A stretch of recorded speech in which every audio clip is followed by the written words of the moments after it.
Le préconscient de Spinoza. Le concept de préconscient ou Gili n'existait pas du temps de Spinoza, mais il le découvre pendant plus d'une dizaine de pages qu'il consacre à propos de l'étude des corps. Pourtant, le corps relève de la matière alors que l'âme relève de l'esprit et que, je cite, « Ni le corps ne peut déterminer l'âme à la pensée, ni l'âme le corps au mouvement et au repos, ou à quoi que ce puisse être. » Fin de citation. La résolution de ce paradoxe est apportée par la distinction entre les deux aspects de l'âme, son point de vue humain et son point de vue divin. Tout d'abord, son aspect humain, je cite, « L'objet de l'idée qui constitue l'âme humaine, c'est le corps, en d'autres termes, un certain mode de l'étendue, lequel existe en acte et rien de plus. » Fin de citation. Cet aspect humain de l'âme correspond en fait à l'imagination.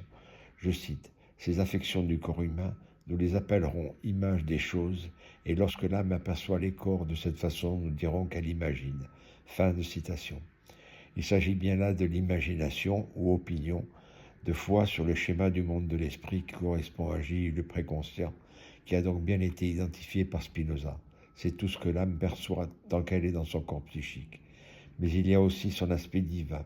Je cite, « Il y a aussi en Dieu une idée ou connaissance de l'âme humaine qui suit de la nature divine et s'y rapporte de la même façon que l'idée ou connaissance du corps humain. » Et je cite encore, « Cette idée de l'âme est unie à l'âme de la même façon que l'âme elle-même est unie au corps. » Fin de citation. En effet, une idée est la conséquence d'une autre idée qui en est la cause, laquelle est la conséquence d'une autre idée mère, laquelle est la conséquence d'une autre idée mère, et ainsi de suite jusqu'à l'infini.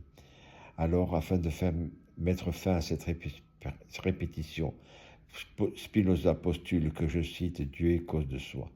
Sur le schéma du monde de l'esprit, cet aspect divin de l'âme est fit, lorsque l'âme est sortie de son corps psychique. C'est alors la science intuitive, lorsque les choses sont vues de la même façon par tous les êtres humains, sortis eux aussi de leur propre corps psychique.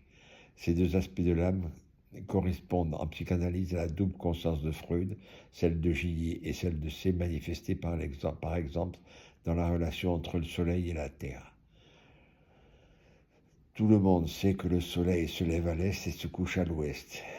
Mais tout le monde sait aussi que c'est la Terre qui tourne autour du Soleil d'ouest en est.